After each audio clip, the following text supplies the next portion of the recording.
Yes, it dawned on me. I was rewatching the other ones, and I was thinking the same thing. I was like, we never really mentioned like how we met. Yeah, or who even our names were. How long we know each other. Are we siblings? Yeah, yeah. So I guess what, like 15 years ago? Whoa. No, God. No, man, I was 21, I think. Sorry, I was thinking of Pago and James. And I think I met you before I was 21 with Lindsay, because we came up, me and you and Balls and those guys all hang out. To the apartment in Altoona. Yep, yeah, we a couple times up there. Played beer pong. Yeah. I remember that. And that was when Chris and Lindsay were dating. That's how I met you guys, because Lindsay, my friend, Lindsay, I've known since I was like... wait, before we go down the story. I'm Pat. Hello. Yeah. Oh, yeah. I'm Colson. Hello. Yeah, okay, now you can go on. Lindsay, you knew Lindsay. Or 10 if you want. Yeah, 10. That's all I'll ever call you is 10. Yeah. Anyway, Lindsay, I grew up with her, and then she moved up to Des Moines and started dating Chris, our mutual friend. Pago? Yeah, Pago. Yeah, I know. I say it's his alias. Pago. Yeah. And then, but that's how we started meeting up and hanging out. Our Lindsay took us to a party with you guys, and we kind of hit it off. And then I came up here my 21st birthday, and I was completely hammered with you guys, though. And I don't think I made it past like the very few. And then I think I split the shot out on that guy's feet and stuff too. Yes. Yeah. Yes. Oh man. Yeah. But anyway, I think that was around the same time we met there. Yeah, let's not dwell on that. I think it's been 8 years. I'm 28, so I'd probably say at least I'd say about 9-10 years. Yeah, it's been a while. It feels I keep forgetting I'm 30. I feel like I'm still 20, 21. I know. I guess except I don't like do dumb 21 things. Like I don't go to the clubs anymore. I don't do any of that. I relax. It's nice. I don't watch. I don't go out to the bars and drink and rage anymore. Nothing like that. But I catch myself still on TV. Like there'll be like a person on TV, and I'm just like, man, like when I'm his age, hopefully I'm not going to be an idiot like that. And he's younger than me. And I'm like, are you kidding me? I was like, this dude's 22 and he's like in politics or something like that. And I'm like, God damn it. I'm just slacking here. I just keep thinking I'm younger than I am. I'm just in denial of me being older, I guess. I don't realize it until like I have to enter my date on something. Like, and then I'm like, oh man, I'm scrolling for a bit. Yeah. Dude, we have got to talk about the GameStop Reddit thing, because I have been geeking on it all day. Yeah, they were going to craft some shit. Yeah, they, for those that don't know, I did a little research. Don't listen to me. I'm stupid. I don't know anything about stocks. Nothing. But I did do a little digging today, and from what I can understand, they were, what's it called? Short trading with people. So what they would do is somebody would own a stock. So say you owned a $5 stock. Mm-hmm. No, make it easier. Say you owned a $10 stock. They would borrow the stock from you, and then what they would do was immediately sell it. So say that stock was worth $10 that day. They'd immediately sell it as soon as they borrowed it from you. Get the $10 in the hopes that stock price would drop. So say it dropped to $7. Then they would sell it, then they would buy it back. So now they paid $3 less than what they sold it for, then give you back that stock and have made a $3 profit on it. So that's what kicked this whole thing off, was big trade firms were going in and doing that. They were hedge funds. They were going in and they were doing that, and they did it with GameStop. And a guy a couple weeks ago called Deep Fucking Valve was posting on the Reddit page Wall Street Bets about how they were going to buy a bunch of these stocks that this same hedge fund had done, and it was going to jack the price up, because obviously a bunch of people want this stock, supply and demand is going to go up. So they bought it. It jumped like 2,000%, and now it's worth like $472 a share, when 2 weeks ago it was like $5 a share. It was cheap. So these hedge funds, there was one called Citron Research.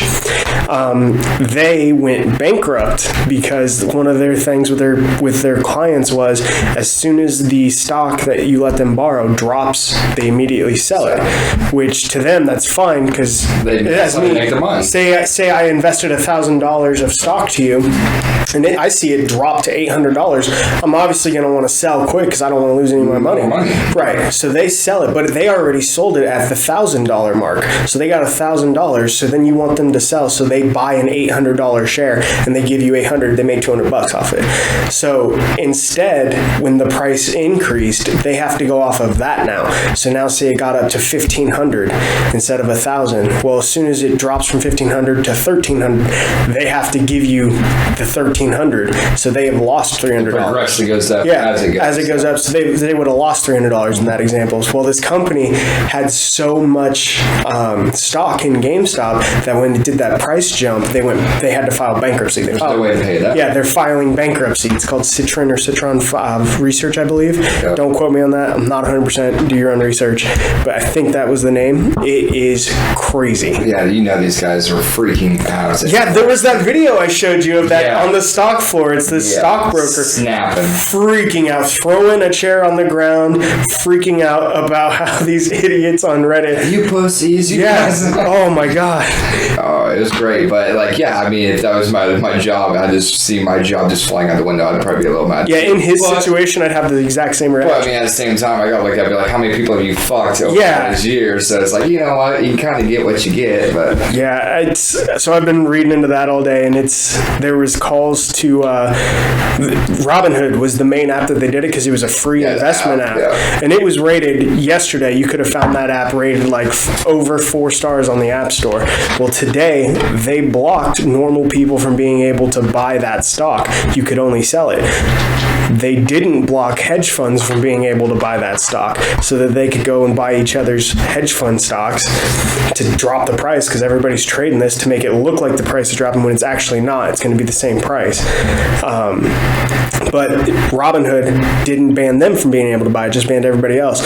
So in New York, there is a federal complaint lodged against them, and they've had everybody on both sides of the political spectrum agreeing that this may need to be looked at, the Robinhood app, because they're limiting free market. That is 100% not okay. After they've preached forever that it's a free market and everybody should invest in it. When we got those stimuluses, they said invest it, and then when everybody does, they don't want them to because they're losing all their money. There's so many good memes. So there's hedge funds bidding back and forth or making the stock jump up though. No, down. Yeah, so they would sell it to each other at lower prices, so it just goes lower. But with everybody else having stock in it, they can't do that. Like they're trying to manipulate it to look like it's a loss, but it really won't be a loss because everybody that's bought it, that's not hedge funds, which is now most of it, they're not selling. They're holding on to it, so the stock's going to stay around the same price. It's not going to drop back down to where it was. With them trading back and forth, selling back and forth to each other, that just sounds to me like inside trading and bad deal. But I don't know enough about the stocks. I don't know enough about stocks. Like I said, I didn't know anything before today, and today I just read about it for a couple hours and did a little digging. Just insane. It feels like you know how they always say as soon as the people realize that they're the ones with the control, the politicians will lose all the power. Well, I think it's banks in control, and this is kind of everybody, as many people as had millions of people on Reddit organized to do this, and it worked, and the whole world is reporting about it. Other countries are getting in on it, and I feel like that is exactly what happened. The world figured out, hey, we can do what the bankers are doing too if there's enough of us. Yeah, we can fluctuate. Yeah, we can move it as much as we want to. Yeah, so I don't know, but they're trying to call the government in for help to give them money to bail out the ones that are losing their asses on this because the banks are too big to fail. Yep. But yes, that's what I geeked out on today. What about you? Oh shoot! No, hold on. I guess I'm trying to think of one. Oh, I did see a good one though too. Was they're developing a taxi. It was Russia, I believe, and it's a drone. It's a drone. It's pretty much think of like a side by side, like one of those cartwheelers.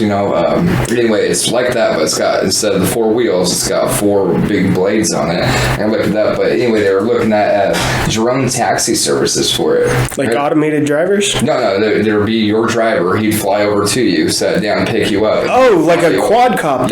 Yeah. Oh yeah. It was like I was trying to pull it up, but it was pretty cool looking. But man, I'd have mixed ones on that. I would totally go on it, but I wouldn't call that for like I need to go somewhere though too, because it's like like at weather and all this stuff. I'm sure they wouldn't run it in some weather. I know they would have some stipulation. I bet you couldn't be drunk and trying to get an Uber on it. Huh? I bet you couldn't be drunk and trying to get an Uber home on it. Maybe. I don't know. I just don't see. I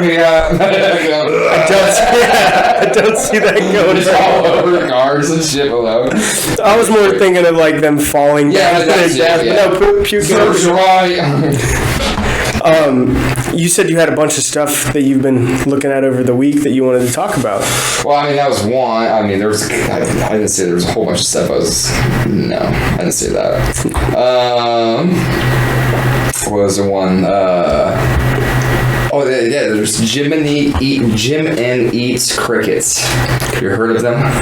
No. It's play on words like Jiminy Crickets. Right. But it's Jim and Eats Crickets.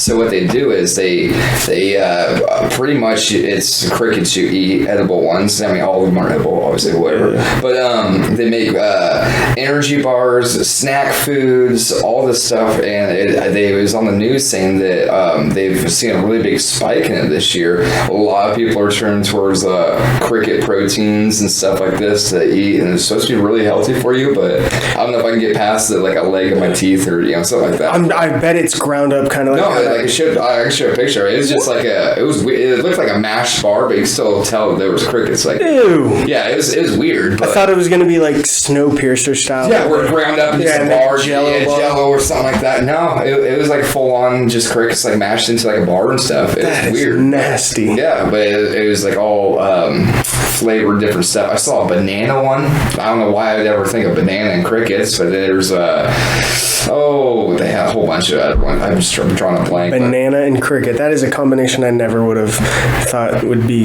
Yeah. I'd hear. That just, no, I don't want to eat crickets. I know they sell them at this jerky store up here. They sell candy version. You can get like scorpion and frog. I've seen the candy ones as a ha-ha type thing just for I couldn't do it. I couldn't. Because I bet the candy's good, but when you get to like the body part, that's no. It's just, and there was like a bag. It was like Cajun, but it looked like chips, and it was type deal of them. I was like, I don't know. Cajun, they baked them, fried them, put seasonings on it. I guess I don't know, but it just seemed kind of odd at first. But I would try it, but I don't think I don't know. I can't say that. I guess that I wouldn't keep eating it, because who knows? It might be great, but I'm not. You think you're gonna just be eating it like popcorn one night? You're gonna just watch a movie and big old bucket of cricket? No. I'm gonna go ahead and say no. Would you skip the cooking process? Just let them crawl and just. I remember we used to get crickets for. We used to have lizards and shit when we were younger. We used to have to go to the pet store and get crickets. We had bearded dragons. Yeah. And we go get crickets up at the store, and they were just a bag, and it came with like a egg carton. There was like 30 of them in there, whatever you paid for, and then it came like a goldfish bag, like one of those deals. And I would take it home and you dump some of them out, and that thing would just chase around all of them and eat it and everything, eat all the crickets. Man. So that's all I would think about is like eating the crickets. Stuff. Nope. But, I am terrified of reptiles. A bearded dragon is like the only reptile I'll be around, but snakes, nope. I can't. But my sister, when we were teenagers, she had an iguana. Yeah, and my uncles had iguanas, and their iguanas were like 6 feet. Hers was like maybe 6-7 inches. It was young. It was brand new, out of just hatched, and it got out. And that was about a week of terrifying sleep. That this lizard, even though it's like this big, I don't want to wake up to this lizard because it was mean. It would smack its tail. Yep. All right. Lost. So then a year later, she got another one. Also lost. We found the first one, never found the second one. We were in an apartment at the time, and I assume it just crawled into a vent somewhere. Yeah, once gone. Warm died. Yeah, I can't do lizards. Yeah, we had the iguana too, and I think it was mean as hell. I would say it was probably 2 foot, 3 foot, wherever when I remember it. Yeah, that tail on it would whip, and it would hurt like a motherfucker. Like, it was mean as shit. And then I don't think it was an iguana. We had another little one, but it didn't have teeth, but it pinched, bited, and like it fucking bit me and it split my finger wide open and everything. And then ever since that, like that was like one of the last ones we had. I was like, all right, I'm done with lizards. This thing's just now. I hate these damn things. But they were cool for a little bit, just a little aquarium type thing. But it was. They weren't a playful get out of the cage and pet it type thing for me. My uncle, he let them just run around his house because they were 6-7 foot lizards, man. They were huge. Nope. And like I remember coming in one day, and I liked going over there because he had a bunch of cool stuff like swords and all kinds of random stuff.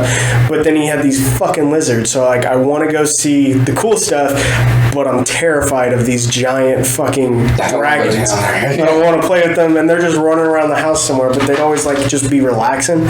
So I remember I came over one day and I opened the door, and this thing was just chilling on a shelf with its tail from like the shelf was like 5 feet in the air and its tail was almost onto the ground, like by the tip of it. And I just remember seeing it and like edging my way across the wall past it, and it just looked at me and I was like, I don't want to do this. Yeah, I didn't want to do it. I'm scared of giant birds too. Like normal birds don't scare me, but like ostriches? Not so much, which is weird because, side story here, when I was a kid, I used to go every other weekend to see my dad, and they lived in the country, and their neighbor had emus, which are pretty much fucking ostriches, but the other neighbor had 2 giant Great Danes that were just country dogs. They'd run around, and they were awesome. It was like in the country, so all the driveways are like a mile long to the road. At the end of the driveway was a mulberry tree. So we would go in the summer in the morning, like 10 a.m. We'd go climb the mulberry tree. We're like 7, 8. We'd be picking berries and putting them in the bucket because our grandma would make pie with them, or we'd just be eating them. And we'd be up in the tree, and then this fucking emu would come running along. And we knew if we get out of the tree, this thing's going to chase us. So it would put its head up in the tree where we're sitting and try to peck at us, and we're like trying to crawl around it. Well, these giant dogs would always show back up because we'd be hollering. We're like a quarter a mile from the fucking house, so nobody can hear us, but the dogs would hear us. So they'd come out, and the dogs are almost as big as the fucking bird, so they'd chase them off. But it was terrifying because there was a few times where you're jumping out of the tree, making your way back, and this bird comes running up on you. So now you're dead sprinting. You've dropped your bucket of berries, and there's this giant fucking bird running you down. But I'm not scared of them, which is weird. But parrots terrify me. I had to have been like 21. Parrot. Yeah. Here, go. Dude, it's so here's what happened. I had to have been like 21. Me and I think it was Paga. We went to see Larry at his brother's house, and we went out into the garage, and this giant fucking parrot is just chilling on top of its cage. It's like it's the rainbow colored parrot. Giant. And I didn't realize how big they were, but they're fucking big. Their wingspan is like that, and they're about that tall. They're big birds. Well, he had that one, and then he had another like cockatoo, I think, named Thrasher. And his brother went back inside and told us to put the birds in the cage. So we're sitting there, and we put Thrasher away, all good, and then we look at the parrot. And I don't remember the parrot's name, but it looked at us, it looked at the bird we just put in one cage, and it like pulled its wings out and cocked at us really hard, really loud when we got close to it, and we jumped back, and this thing starts dancing and laughing at us. Like, it knew what it did. It knew we were scared of it. So we didn't fuck with it. We didn't fuck with it. It stayed out until his brother came back to ask us what we were doing. He put it away. Kai. Its name was Kai. Yeah, that's I'm terrified of birds, but not emu story. Parrots, though. I mean, I don't think I could ever get a parrot because I want something that's going to outlive me anyways. Like, they live for like 80 years or some shit. Yeah, birds live for a long time. I think parrots are like old shit. Yeah. I think turtles outlive them, like 100 years. Yeah, I can see that, yeah. Did you watch the fights last weekend? I saw the highlight clips of it. Yeah. It was pretty gruesome. So not what I was expecting at first. But. Yeah, I lost some money on this bet. Not a lot. I lost $50. So that was my first night of betting, and I'm usually pretty good at picking fights. But I put in 4 bets, and then I had a free one. I bet on Sarah McMahon. She got finished. I bet on Michael Chandler. I bet on Conor McGregor. And then I bet on one other person on the prelims. It was just like a super underdog. I was like, fuck it. If I win, I win. Yeah. Big odds. But I had a parlays that if Conor McGregor and Michael Chandler won, I would win like double my money, plus the bet from both of them. Well, going into that, because they were the last 2 fights, going into the second to last fight, the Michael Chandler fight, I had lost 3 in a row, and I was like, all right, this is happening, all right. And then Michael Chandler comes out and just decimates, like knocks the dude out inside the first round, 1 punch, done. And I'm like, sweet, I'm going to come out of this on top, because surely Conor McGregor is going to fucking wreck Dustin Poirier. So I'm watching it, and I see the leg kick, and I'm like, man, he's hit him like 3 times with that. It wasn't more than 3. And his leg was like full up and it was red, and you could see it on TV. And then the next round he gets caught with like a 3-piece and just goes out instant. And I lost my shit for about 10 minutes. I was like, motherfucker. I had a 1-4 night, so didn't come out a winner. Yeah, see, I'm just a big betting guy anyways. I don't like to gamble at all. I don't know. I've never liked to go to casinos, things like that. No. You didn't like going to casinos? No, I'd rather go to the parking lot, light $50 on fire, and leave and feel just as justified. I have a friend. I have a casino story for you. I have a friend, I'm not going to say his name, but I remember going to the casino with him and another friend, and he had won. We'll call him, I gotta think of some names. Bob will be friend 1, and Kevin will be friend 2. So Bob had won a bunch of money on roulette, and he came over to play blackjack. He won like $200 on roulette. So he came over to play blackjack with me and Kevin. And Kevin was just bad luck. Anytime I go with him, it's bad luck. So he walks away, and it's just me and Bob. And we're sitting there, and Bob is losing his ass. Just losing. Because he's not betting like the minimum. He's like going in, trying to make serious money. He's losing his ass. So he went from like $200 down to like $20. So he gets up and he goes back over to the roulette table. And he's playing, and I hear him over there cheering, and I'm starting to make money on blackjack. And the next thing I know, I hear him say, motherfucker, and I see a chip go flying across the room. He had lost all his money in about 5 minutes, and then threw a chip across the room and yelled. We immediately left before he got banned. Oh, yeah. Yeah. So that's my, you got one? No, you don't gamble, so you wouldn't have one. I mean, I've went there a couple times with people. I have gambled. I mean, I just don't like it. I mean, I went there one time. It was pretty funny. Went there with ex-girlfriend, actually. And I went there, and it was her birthday. And we walked in there, and either way, we just got in there. I was like, all right, I'm going to use the bathroom. Be right back. She goes, all right, I'm going to go over here to the penny slots. All right. And then I literally went in there, took a piss, came back out. She goes, well, I'm done. I'm like, what? She goes, well, I'm done. I said, what do you mean you're done? She goes, I won. She goes, I just won $1,000. She goes, it's like the second try in. She goes, I won. She goes, I'm not betting anymore. Yeah. I was like, I'm done. I'm like, well, yeah, good call, you know. But I was like, I just took a piss. I was just about ready to get Can I play? But no, after that, I was like, all right, well, let's go get a drink or something. Yeah, so we went. We no longer have to play. Yeah, so we moseyed around a little bit. There was another buddy with us there too, and he was playing, and we were just kind of farting around a little bit. But yeah, it was just funny because I hadn't been gone like 2 minutes, maybe a minute and a half, you know, or something like that, and came back after some time. Yeah. Like, God damn it. Why can't I have that luck if I go there? But I think that's why I don't like to go there, because I've never had good luck, really. I've never had that win. Yeah. So I've never really wanted to go back and do it. I've had that win maybe 3 times, 2 times for sure. Once I was up here, I sat down to play with this one other guy on the table, and I had like $50 left. And over the course of like 15 minutes, I had turned it into like $500. And this dude, another guy had tried to come up and sit with us, and this guy that's playing with serious money next to me, and I'm just playing with like $10-15 at a time. This dude's putting hundreds of dollars out there. But the two of us playing, the cards worked out that we were both kicking kicking ass. So he has won thousands of dollars. I'm up $500, and this other guy comes over to the table to try to join and asks if he can join, and the dealer looks at that guy, and I'm like, that's up to you, man. You're playing with a lot more money than me. He goes, nah, wait till after the shoe, man. And the guy got all pissed off, and he was like, sorry, it's mid-shoe. That's the rule. Sorry. Yeah. The other time, I went to Las Vegas with my cousin and a couple friends, and Vegas, I didn't realize how expensive it was. I went with like $500, and on the second to last night, I had like $20 left, and it was weird because all your drinks were free in Vegas. I don't know if they still are, but when I went, they were all free. If you were at the casino and you're playing or just standing at a machine, your drinks were free. I think like if you got anything past like well or whatever, you had to pay a little bit, but drink well anyway, does the same shit.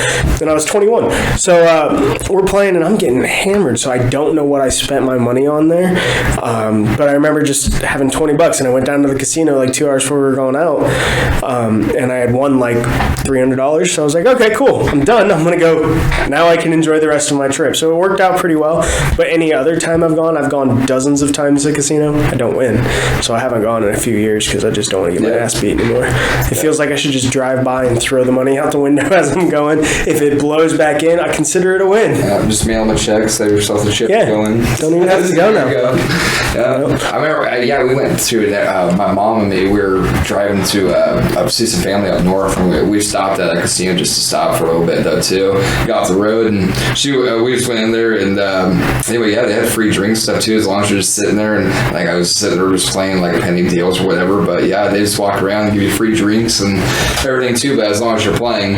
But if you weren't playing, then like you got up, walked around stuff, too. I think they kind of could tell, like, all right, yeah, I go up to the bar over there, and you can get one, and then at the bar you had to pay for it. Yeah. So it's kind of you never go to the bar. No.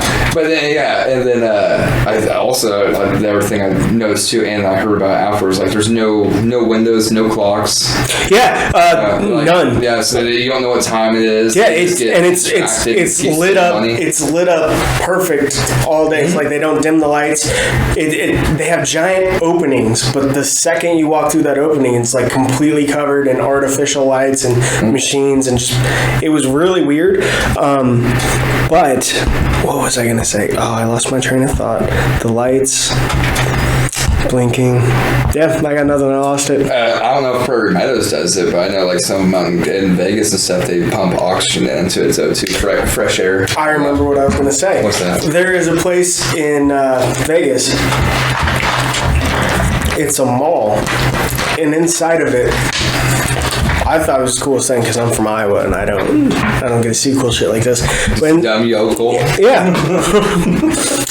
But you go inside this mall and it's got obviously almost, but it's built like think of like a mini mall outside, how you have all the storefronts. Yeah, it's kind of like the outlet deal? Yeah, kind of like the outlet stores. But it's completely covered and it's a giant mall. But on the top of it, it was like painted like the Arabian desert, and all the architecture on the outside made it look like palaces and stuff. But they would rotate skies on the ceiling, and then they'd trigger thunderstorms. Like it'd get foggy from underneath on the ponds, and then they'd trigger thunderstorms with the lightning and the sound, and it'd rain from the ceiling because they had sprinklers up there, but you couldn't see them, so it looked like it was actually raining. It was sweet, and I remember being hammered, and I seen it, and I thought it was the best thing ever. It's changed the weather. So the day I landed in Vegas, so here's a fun story. We're just going to talk about Vegas most of this. The day I landed in Vegas, my ticket, I failed. I had a layover for like 2 hours on my way to Vegas, and all my friends had direct flights. So I didn't land until it was dark, and they'd already been in Vegas for a couple hours, so they're all hammered. -1, Scotty. And he was going to meet me at the hotel when I got back from the airport. So I get there and I get in this cab, this van that's going to take me to the hotel. And it's a van, but it's just me and the driver, and I'm in the back. And it's Vegas traffic. Like, I have not seen traffic like this until I went to Vegas. It's just packed, and it's just me and him. And he's like, I don't know my way around Vegas. I don't know anything like that. So I pull up the hotel I'm staying at on my phone to watch where I'm going, and he starts taking weird ways. And we go through a construction site, like one marked with the orange cones and the netting, and it's blacked out. And he pulls into this, and I'm like, oh, here we go. This is where I'm going to die. I'm going to lose my organs. Yeah, I'm going to lose my money. I'm going to be left in this fucking ditch. As I've seen movies, this is what's going to happen. He's like, no, I'm just taking a shortcut. That's what they all so say. he just goes through this construction site, and we're dodging these giant ravine holes that they dug out for building buildings, and he goes out the other side, and we're at there. $10.50 because he got me there in literally 10 minutes. Thanks, buddy. Yeah, scared to death, but shaking your hand. yeah, it was terrifying. Dude, the next week, so I got back that Sunday. I left on like a Wednesday. I got back that Sunday. The next weekend, I was working at a sheet metal company, and they had sent people to Vegas for a convention, and they had stayed at the same hotel. Well, that weekend that they were there, somebody jumped off the roof of that hotel and landed next to them. Like splat? Yeah, like splat. They heard him in the trees and just, yeah. The next week, so when I was telling my Vegas story, they came back the week after. We're like, we got one for you. Yeah, they told me I looked at, I was 21, so that was like 9 years ago. Imagine if somebody jumped off the roof, though, like, it'd be kind of funny, but not really. But, like, I'm not saying it's in a bad way, but, like, we thought about that before, like, the last second, this yelling cannonball. Cannonball! I mean, you're already going down. It's like, oh my god. But yeah, the splat part probably won't be too fun. Yeah. Yeah, so that's my Vegas story. I highly recommend going. But yeah, my brother went there before, and he said it was kind of a riot. I've never been out there, but he hates flying, and he had to fly out there, and it was so funny. He's terrified of heights and everything. But anyway, yeah, he had to slam a whole bunch of drinks and everything. He goes, yeah, good thing about the airports, though, they don't bat an eye if you start slamming drinks at 9 in the morning. Yeah, they don't care. They want you sedated so you're calm on the plane. They're going to go nice and calmly up there. Yeah, I'm not scared of flying. I got to fly a plane. Flying. Yeah, I got to fly a plane when I was like 13. Mm-hmm. It was before, no, I had to have been 14 because I just got my learner's permit.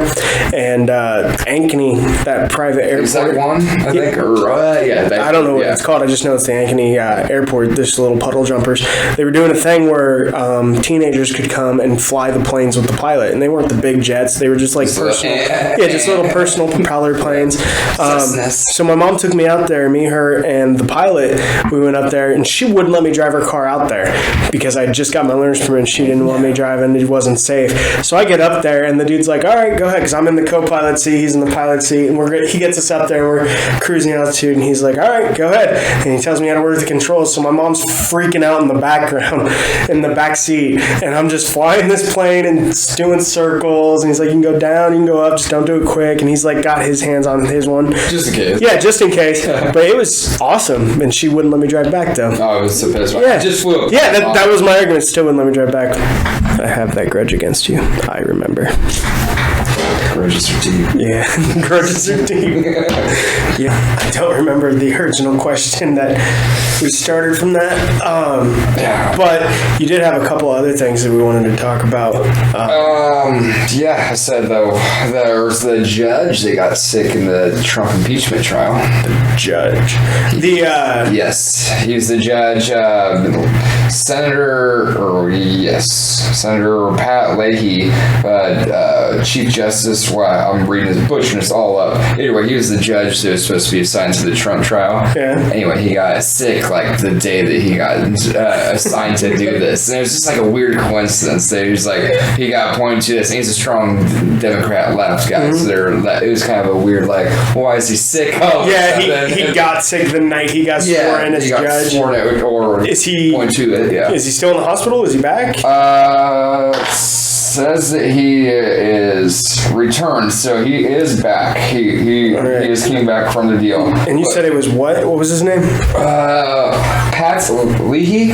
All right, so we need to follow him and make sure. Just keep an eye on him and see if he gets sick again. Come down from their illness during the mid process. Yeah, of it. Just Epstein-like things. We'll keep an eye out on that because nothing has come. I haven't heard anything on the news about the Epstein. Well, the good news for him though, to Clintons wouldn't be going after him, you know. Yeah. You gotta be on this side for the Yeah, you're not wrong. And you were telling me about this school thing. Oh yeah, the tax-paying money.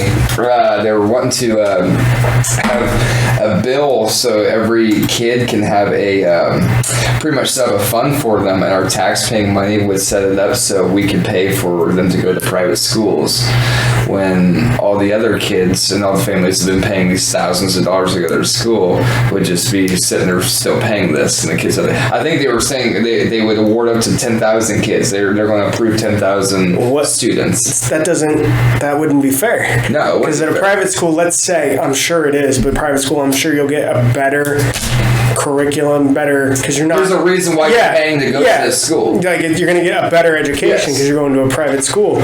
I would say that if you're picking 10,000 people over the other amount of thousands of kids that aren't going to those schools, but everybody who's still going to those public schools, their parents are still paying for your kid now through their tax dollars to go to private school. That doesn't seem fair to me. Yeah, it's a double deal. I think it's stupid, but yeah, it was pretty much going to be a like 10,000 people. Savings account set for them, but you had to apply for it and all that. So I'm pretty sure you had to apply and show that you don't make money or whatever. I don't know the whole stupid. I bet you it'll be kind of like getting into like an Ivy League college. Their application process, you go through that. They take the best of the best and they do that, and that just feels wrong. Yeah, I really think this is just a shitty ass idea for you guys. I hate to say it badly, like just take like all the scummy kids, put them with the higher kids or whatever is what they're trying to incorporate. But at the same time, I think it's just a terrible way to do it. I just think it's, I don't know. I'm wording this very badly, I guess. Because like if you get, like say you go to Harvard, like you're one of those that got accepted into Harvard and the other guy didn't get accepted into Harvard, you having gone to Harvard are probably going to have more opportunity because they accepted you. Yes. But that was private funded, so whatever. But public funding, that seems like if the public's funding it, everybody should get that. That's what this one guy was saying. We should fix the individual's education. We should fix the education. Yeah, if the school's failing, so your kid can come out and go to a private school. How about we fix the school so it's at the same quality as the private school? Yeah. And then it's all the same. Instead of doing some stupid lottery for kids to go to a higher fancy school, and everyone's to fend for themselves and be butthurt because they made too much money, or parents made too much money or something. Yeah, that'll be an interesting one to watch. It's getting voted on. Yeah, it was a bill proposed, and they were talking about it. It's proposed. Yeah. Don't let that distract you from what's going on at Reddit and GameStop. Tomorrow's apparently supposed to be something pretty big. I guess tomorrow was the day that everybody was deciding to sell. So now I'm interested to see how the day's going to develop tomorrow. If everybody that was supposed to sell is going to sell, and watch just the bottom fall. Yeah, that's tomorrow would be the bottom. If what I've read, and like I said, I don't know anything. I'm dumb. I spend a lot of time on Reddit, and from a lot of stuff I've seen is tomorrow is when the bubble pops on the GameStop thing, but I don't know if that's actually going to be it or if they're just going to hold on to it longer just to see what they can do. I don't know. It's a waiting game, but I think the next couple weeks for sure are going to be interesting, and tomorrow might be pretty interesting too. So it's making for a great 2021 season. I mean, we are starting. It's not at all how I thought it'd go.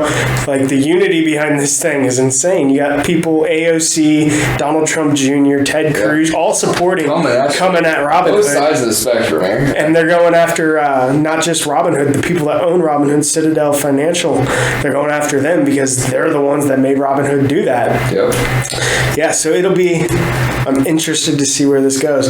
I bet we'll get another big ol' emergency breaking news thing to try to distract from this.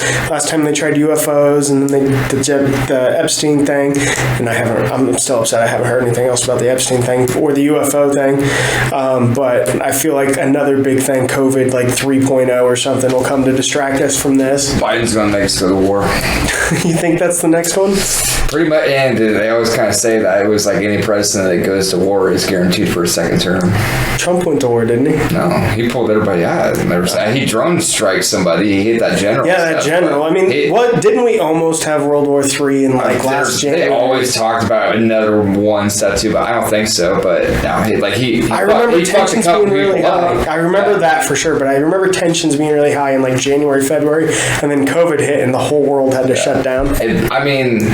it was already established war, so I mean, I can't really say that it was an active war towards them because the conflict was still going over there anyway. So I don't know. Like, he didn't start it, I guess, but he was like, you know what? No new wars, maybe. I don't think so. I don't think he really. If anything, I thought he pulled a lot of troops. Yeah, that's what I thought too. But I don't know. But I do remember him drone striking that general. Yeah, that almost started some shit. Yeah. Do you remember?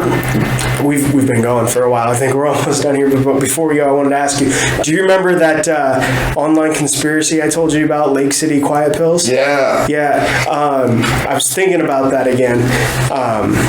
For anybody that doesn't know, Lake City Quiet Pills, just a brief rundown. Go on YouTube, type it in. It was it's hard to explain. It's like Hitman. Yeah, Hitman on Hitman on a website. Yeah. It was on 4chan, I think it was. Just go watch the video. It's the Lake City Quiet Pills conspiracy, or just Lake City Quiet Pills. It's like a 40-minute video. Watch it. It'll blow your fucking mind. It's about pretty much they got on this website, looked at the coding in the website, and found looked like assassins talking on a hidden message board that linked up exactly with a date that somebody in the Middle East got assassinated with, and they have videos of like 18 different people believed to have been included in this man's murder. Yeah, it was pretty wild. It was very crazy. So there's your homework for the next week. Do that. Comment down below. Let us know if you watched it. If you didn't, fuck you. Anyway, thanks for watching.